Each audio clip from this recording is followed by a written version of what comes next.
صلی اللہ علیہ یا رسول اللہ وسلم علیک یا حبیب اللہ۔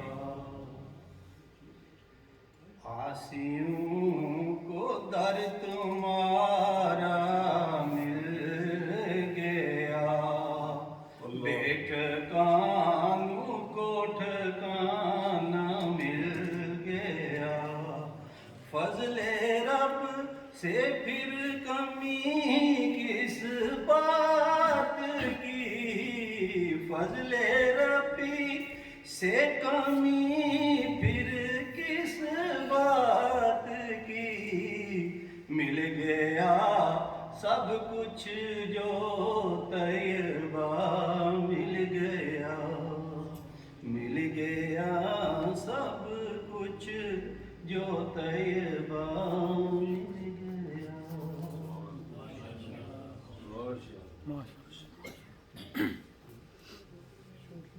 اللہ تعالیٰ جزائے خیر عطا فرمائے۔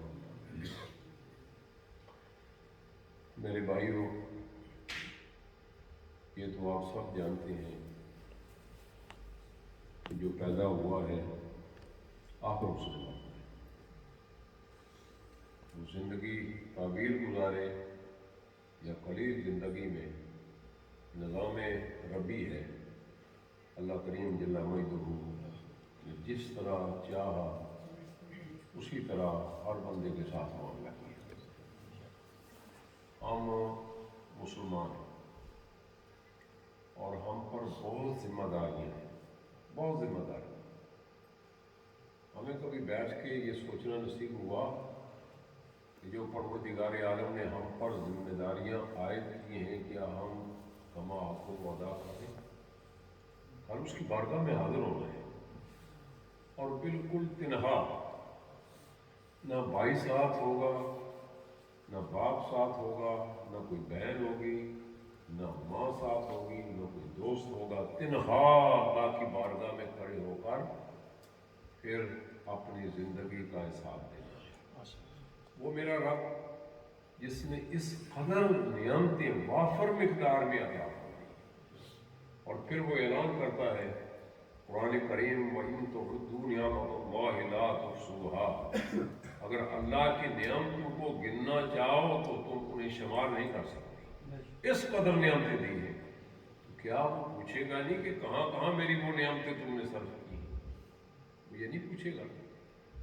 وہ میرے بھائی جو کلمہ پڑھتے ہیں اور اپنی دولت دریا کی طرح، وہ خواجہ سرا، ڈانسر اور وہ لوگ جو رقص و سرود کی محفلیں منعقد کرتے ہیں، دریا کی طرح اپنے پیسے بہاتے ہیں، کیا خدا کی بارگاہ میں جواب دہ نہیں ہونا پڑے گا؟ وہ کتنے ہمارے بھائی، کتنی ہماری بہنیں، کتنے یتیم بچے جو نعمتوں سے اللہ نے انہیں معروم رکھا ہے آپ کی آزمائش کے لیے، آپ کی آزمائش کے لیے، تو ہم اپنا رزق کو نعمتیں کتنی ان کے دروازے تک پہنچاتے ہیں۔ حضرت ابو ہریرہ رضی اللہ تعالیٰ عنہ ارشاد فرماتے ہیں کہ نبی اکرم صلی اللہ علیہ وسلم نے ارشاد فرمایا، وہ شخص کہ جو کسی بیوہ خاتون، کسی یتیم بچے یا بچی یا کسی حاجت مند مسلمان کی حاجت پوری کرنے کے لیے اپنے گھر سے نکلتا ہے اور وہ دھیمے دھیمے، خرامے خرامے، آہستہ آہستہ وہ اپنے قدم اٹھا کے اس کے گھر تک پہنچتا ہے، تو حضور اسلام حضرت ہریرہ فرماتے ہیں، یہ فرمایا کہ اس کے آہستہ قدم اٹھانے یوں ہیں کہ جیسا وہ جہاد کے لیے اپنے گھر سے نکل کے دوڑ لگا رہا ہے، اللہ کی رحمت، وہ دوڑ رہا ہے، یعنی بہت بڑا یہ جہاد ہے کہ تم ان تک اپنی دولت، اپنا مال ان کی خدمت تک پہنچاؤ۔ یہ میرے رسول صلی اللہ علیہ وسلم کی تعلیم ہے۔ آج کے اس مجلس میں ہمیں میرے دوستوں جو آپ یہاں بیٹھے ہیں، میں ہم سب ہمیں یہ تہیہ کر لینا چاہیے کہ ہم دیکھیں ہمارے ارد گرد، ہمارے محلے میں، ہمارے قریب جو لوگ، حضور نے فرمایا الحق للقریب ثم للبعید، ہم بیٹھتے ہیں ٹی وی پر مانگنے والے بیٹھے ہوتے ہیں تو صرف اپنے نام کی خاطر کہ میرا نام ٹی وی پر آ جائے گا اور چند ملکوں تک میرا نام پہنچ جائے گا، ہم اپنے پیسے ان تک پہنچا دیتے ہیں، نہ معلوم وہ کہاں صرف کرتے ہیں۔ اور ایک لوگ جو مانگ رہے تھے تو میں نے بھی انہیں کہا کہ میرا بھی دل کرتا ہے یار میں بھی مانگنے کے لیے بیٹھوں ٹی وی پر، تو کتنا فائدہ، تو مجھے کہتا ہے خدا کے لیے ہم وہاں سے 2000 اپنی جیب سے دے کر تھے، یعنی جو ان سے طے کیا تھا نا اتنا پیسہ ہمیں ریٹرن نہیں ہوا، تو پھر اپنی جیب سے ہم نے دے کر وہاں جان چھڑائی اور وہاں سے اٹھے ہیں۔ آپ خود اندازہ کر لیں کہ آپ کا یہ پیسہ کدھر جا رہا ہے۔ اس لیے حضور کا یہ ارشاد الحق للقریب ثم للبعید، سب سے پہلے آپ کے قرابت دار جو ان کا حق ہے، اور مہربانی کیجیے گا کل ہی صبح اللہ توفیق دے نماز پڑھ کے نا تو اس آیت کی ذرا تفسیر پڑھنا، جو اللہ نے یہ فرمایا فَاعْبُدُوا اللَّهَ وَلَا تُشْرِكُوا بِهِ شَيْئًا، بس میرے اللہ نے اپنے 2 حق بیان کیے ہیں بندوں پر۔ کتنے حق ہیں اللہ کے؟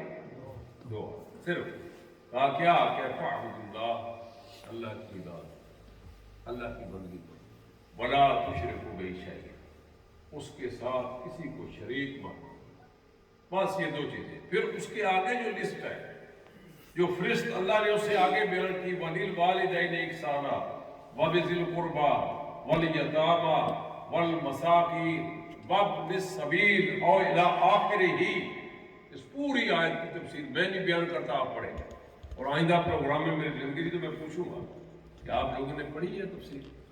دیکھیں یہ ہیں ذمہ داریاں خدا نے جو دی ہیں، اور ہم لا الہ الا اللہ محمد رسول اللہ پڑھنے والے، سرکار کے غلامی کا دم بھرنے والے اور یہ اعلان کرنے والے، یار نعت پڑھنے سے غلامی کی عادت ہو جاتی ہے۔ اللہ نے قرآن میں یہ ارشاد فرمایا، میں بات کرتا ہوں یہ میں آپ کو بتاؤں اور خود اس پر عمل نہ کروں، بس میں نے حق ادا کر دیا ہے۔ اللہ کریم یہ فرماتے ہیں کہ فَلَا وَرَبِّكَ لَا يُؤْمِنُونَ حَتَّىٰ يُحَكِّمُوكَ فِي مَا شَجَرَ بَيْنَهُمْ، اے میرے حبیب اس وقت تک وہ لوگ ایمان کو نہیں پا سکیں گے جب تک وہ ہر معاملہ میں تیرے حکم کو تسلیم نہ کریں۔ یہ حکم نہ مانے اس وقت تک وہ ایمان کو نہیں پائیں گے۔ سرکار نے جو فیصلہ فرما دیا تو پھر اس کے بعد ہم شفاعت بھی تو حضور کی امید رکھتے ہیں نا، حضور ہماری شفاعت کریں گے، تو خدا کے لیے میں یاد کروں گا کہ چھوٹی موٹی جو ہے نا ہو جاتی ہے ادھر ادھر بات، برداشت کا مادہ آپ نے بتایا، برداشت کرو، برداشت کرو، خدا کے لیے برداشت کرو، اور پھر دوسروں کو معاف کرنا سیکھو، دوسروں کو معاف کرو، درگزر کرو، پھر اس کا نتیجہ دیکھو کہ کیا حاصل ہوتا ہے۔ ہم بزرگوں کے دن مناتے ہیں، حضرت سرکار غوث پاک رضی اللہ تعالیٰ عنہ کی 11ویں مناتے ہیں، حضرت جنید بغدادی رحمۃ اللہ تعالیٰ علیہ، آپ ایک مرتبہ بیٹھے ہوئے حجام سے اپنے بال کٹوا رہے تھے، تو ایک بچے کو چند تھے، وہ بیری کو پتھر مارتے، تو ایک بچے کا پتھر آ کے ان کے سر میں لگا، خون بہنے لگا، اٹھے تو دوڑ کر اس بچے کو پکڑ لیا، اسے پکڑا تو پوچھا کہ پہلا پتھر تم نے بیری کو مارا ہے، کتنے بیر تجھے حاصل ہوئے؟ اس نے بتایا جی 4 یا 5 جو بھی اس سے یہ مجھے ملے۔ آپ نے کچھ درم نکال کر اس کے ہاتھ میں بیٹا جا، وہ حجام حیران کو اس نے کہا حضور تھپڑ لگاؤ اسے آپ ڈانٹو کہ آئندہ ایسا نہ کرے۔ تو آپ نے پتہ کیا کہا؟ آپ نے فرمایا کہ مجھے یہ بتاؤ کہ وہ بیری کو پتھر مارتے ہیں تو وہ پھل دے رہی ہے، اور مجھے اگر لگ گیا ہے اس نے جان کے بھی نہیں مارا تو میں اسے ڈانٹنا شروع کر دوں، جو میرے پاس ہے میں اسے دے گا۔ یہ چیز اپناؤ، اور اللہ کریم کا پھر قرب دیکھو، اللہ کا قرب دیکھو۔ میرا رب اتنا کریم ہے، اتنا کریم ہے کہ آپ سوچ نہیں سکتے۔ اور اس کے کرم کے یہ سارے فیصلے ہیں۔ اس لیے میرے بھائیوں، آج کے اس مجلس میں میری گزارش یہ ہے، خدا را ایک تو دل کی رنجشیں ختم کرو، ایک کچھ بھی نہیں ہوتا یار۔ اچھا میں آپ کو بتاؤں کہ ایک مرتبہ حضرت سیدنا عمر فاروق رضی اللہ تعالیٰ عنہ اور حضرت سیدنا ابو بکر صدیق رضی اللہ تعالیٰ عنہ میں کسی مسئلے پر بحث ہوگی نا، تو سیدنا صدیق اکبر نے ناراضگی کا اظہار فرمایا، تو حضرت عمر فاروق نے معذرت، آپ نے فرمایا میں آپ کی معذرت قبول نہیں کرتا۔ یہ کہہ کے اٹھ کے سرکار کی بارگاہ میں چلے گئے، پیچھے دوڑتے ہوئے عمر فاروق بھی اور جا کے حضور سے عرض کی، یا رسول اللہ، ابو بکر صدیق مجھ پہ ناراض ہو گئے، مجھ پہ راضی نہیں ہو رہے، تو میں اس لیے پیچھے حاضر ہوا ہوں آپ کی بارگاہ میں۔ حضرت ابو بکر صدیق رضی اللہ تعالیٰ عنہ کہنے لگے کہ یا رسول اللہ، بس میں بھی یہ چاہتا تھا کہ آپ کی بارگاہ میں یہ فیصلہ ہو، میں نے بھی اسے پاک کر دیا۔ دیکھو نا صحابہ کا جی، تو اس لیے یہ چیزیں آپ کے اندر قائم کرو۔ اب جتنی دیر میں لنگر میں کتنی دیر ہے، تو 5 منٹ کے لیے علی قبلہ تنویر صاحب، علامہ صاحب، میں چونکہ اتنا عرصہ یہ رہا یہاں پر رہے تو میں صرف حافظ ہی سمجھتا رہا ہوں، یہ میرے ہم وقت بھی ہے، یہی بات ہے نا جب ہے۔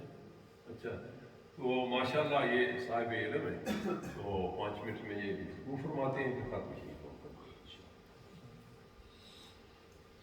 یا رب العالمین۔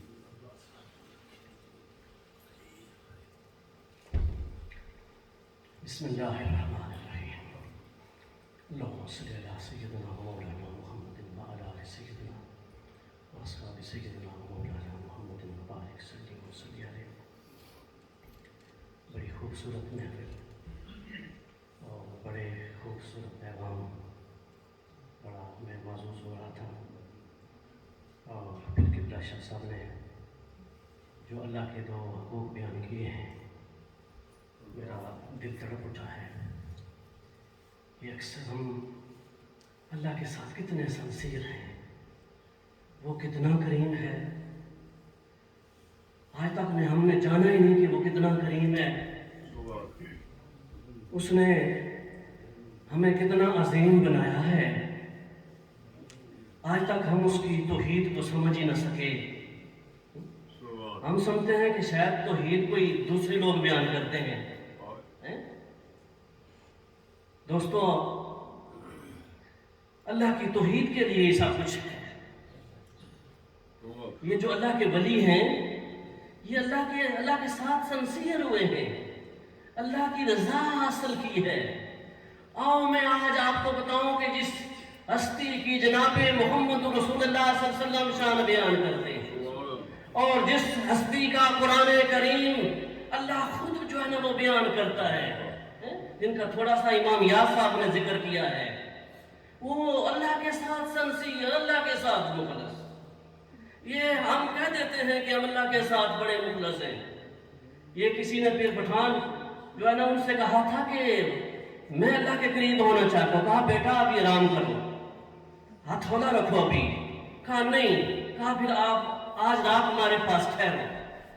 تو جب وہ ٹھہرے نا تو رات کو انہوں نے جو ان کو کھانا پیش کیا نا، مرغی بھی پیش کی اور دال بھی پیش کی، اچھا کھانا بھی پیش کیا، اور تھوڑا سا جو ہے نا لو کھانا بھی پیش کیا، اور پھر جب جس کمرے میں تھے نا ایک فقیر بنا کر، ایک بندے کو فقیر بنا کر بھیج دیا کہ جاؤ ازماؤ اس کو، کہو کہ اللہ کے نام پر کچھ کھانے کے لیے دے دو۔ تو اب اس مہمان نے کیا کیا جو اللہ کا قرب چاہتا تھا، چاہیے تو یہ تھا نا کہ مرغی چاہ کے اللہ کے نام پر دیتا، اللہ کے مرغی اپنے نام پر کھا گیا اور دال اٹھا کر اس کو دے دی۔ تو صبح جب انہوں نے کہا بتاؤ نا حضرت جی مجھے کچھ بتاؤ نا اللہ کا قرب، انہوں نے کہا اللہ کا قرب بتاؤں، اللہ کا قرب حاصل کرنا چاہتے ہو، دال اللہ کو کھلاتے ہو اور مرغی خود کھا جاتے ہو، دال اللہ کے لیے اور مرغی خود کھا جاتے ہو، اللہ کا قرب حاصل کرتے ہو، آؤ تمہیں جناب محمد رسول اللہ صلی اللہ علیہ وسلم جس کے بارے میں آپ نے فرمایا سنو، آج تمہیں اس شخص کے بارے میں نہ بتاؤں کہ جس پر اللہ راضی ہے، جس نے اپنا من تن دن ہر چیز اللہ کے لیے قربان کر دی ہے. کہا بنی اسرائیل کے شہر سے جب نکلا ہے اور ایک بندہ مانگنے والا آ گیا, کہا اللہ کے نام پر کچھ دے دو, اور اس جیب میں آگے دیکھا, کہا میرے پاس کچھ نہیں ہے, کہا میں نے اللہ کے لیے مانگا ہے. ایک مرتبہ, دو مرتبہ, تیسری مرتبہ نے کہا میں نے اللہ کے لیے مانگا, نہیں جاؤں گا. وہ کوئی مانگنے والا کوئی انسان نہیں تھا. اللہ اکبر دوستو بزرگو, یہ بہت بڑی آزمائش تھی بندہ خدا کے لیے. اس نے کہا اچھا پھر اللہ کے لیے مانگتے ہو تو پھر یہاں غلام بکتے ہیں, میں اللہ کا غلام بن کر بک جاتا ہوں. میں اللہ کا, مجھے لے چلو, میری بولی لگاؤ بازار میں, اور جو بھی ملے گا تجھے دے دوں گا. اللہ اکبر, 400 درہم جو ہے نا بولی لگی. اتنا خوبصورت ملکوتی تقدس والا نوجوان اللہ کے ہاں اللہ کا غلام بن کر بک رہا ہے. اور پھر یہ نہیں کہ 4 دینار اسے چاہیے اور باقی اپنے پاس رکھ لوں, یہ نہیں کہ 100 اس کو دے دوں, 300 اپنے پاس رکھ لوں, یہ نہیں کہ 300 جو ہے نا اس کو دے دوں, 100 بھی اپنے پاس رکھ لوں. نہیں, جب اللہ کے لیے بھی کیا ہوں تو 404 کے جو ہے نا وہ اس کو دے دیے درہم, اور کہا کہ میں تیرے ساتھ چلتا ہوں جس نے خریدا ہے. اللہ اکبر دوستو بزرگوں, جب اس کو جو خرید کر جو لے کر گیا نا تو اس نے دیکھا ملکوتی تقدس والا ہے اور روحانیت ایسے برستی ہے اور اس طرح نور لگا نور چہرہ ہے, دیکھنے سے ہی خدا نظر آ جاتا ہے. اللہ اکبر. اس نے کہا بس آپ نمازیں پڑھیں, بس آپ اللہ کو یاد رکھیں, کوئی کام نہیں کرنا. تو بڑے جو ہے انہوں نے اصرار کیا اور کہا کوئی کام تو ایک دفعہ بتا دو. تو وہ کہیں گیا نا کام کے لیے کچھ دنوں کے لیے, تو کہا کہ چلو آپ کہتے ہیں تو ایک مکان کے پتھر تیار کر دو. دیکھا کہ جو کئی دنوں میں پتھر تیار ہوتے تھے وہ ایک ہی دن میں کچھ گھنٹوں میں تیار کر دیے. تو وہ پھر سمجھ گیا کہ اس کے پیچھے کوئی خداداد قوت ہے. اللہ اکبر. پھر وہ کہنے لگا کہیں ایسا نہ ہو کہ مجھ سے کوئی گستاخی ہو جائے اور مجھ سے کوئی ایسا عمل ہو جائے کہ اس کو ناراض کروں اور اس کا رب ناراض ہو جائے. اللہ اکبر دوستو بزرگوں, کہا کہ ایک شرط ہے, اپنا نام بتا دو اور پھر میں جانا چاہتا ہوں, پھر جو ہے نا میں آپ کو جو ہے نا وہ آزاد کر دوں. انہوں نے کہا تو نے میرا نام سنا ہوگا. انہوں نے کہا نہیں آپ بتا دیں. انہوں نے کہا پھر میرا نام خضر ہے, جس کی تلاش حضرت موسیٰ علیہ السلام کو بھی جو ہے نا موسیٰ علیہ السلام کو بھی نکلا پڑا, جہاں کٹی ہوئی اور سڑی اور بجھی ہوئی جو ہے نا وہ مچھلی جو ہے نا زندہ ہو گئی. اور وہ ایسے خدادار بندے کہ جہاں مردہ دل جائیں تو زندہ ہو جائیں. اور پھر روایت میں آتا ہے خدا کی قسم کہ وہ خضر علیہ السلام کہ جہاں سے گزرتے تھے تو خشک گھاس جو ہے نا وہ تر ہو جاتی تھی, اس میں جان آ جاتی تھی. جو وضو کرتے تھے تو ان کے قدموں سے فرشتے پیدا ہوتے تھے. اللہ کریم نے پھر یہ شان اور مقام عطا فرمایا. صرف اللہ سے سنسیئر ہونے کی بات ہے, اللہ کے ساتھ اخلاص پیدا کرنے کی بات ہے. آج بھی دوستو بزرگوں, اگر 2 منٹ ہو تو ایک اور بات بتا دوں. 2-4 لاؤ جی. دوستو بزرگوں, ایک بات میں نے ایک دن قبلہ شاہ صاحب کو سنائی جو آپ کے ساتھ شیئر کرنا چاہتا ہوں. ہم اللہ کو کیا سمجھ رکھا ہے, وہ اتنا کریم ہے نا, اتنا کریم. ہم سمجھے ہم بڑے گناہگار ہیں, ہماری نہیں وہ مانتا, ہم بڑے گناہگار ہیں. اللہ اکبر. ہم فرعون سے بھی گناہگار ہیں, جس کے بارے میں اللہ فرماتا ہے نجیناکم من آل فرعون یصومونکم سوء العذاب یذبحون ابناءکم ویستحیون نساءکم وفی ذلکم بلاء من ربکم عظیم. ایسا شخص کے جس نے ہزاروں بچے بنی اسرائیل کے ذبح کیے اور پھر فحشر فنادى فقال انا ربکم الاعلی, جس نے یہ اعلان کیا کہ میں بہت بڑا رب ہوں. لوگوں نے کہا اگر تو رب ہے تو پھر دریا خوش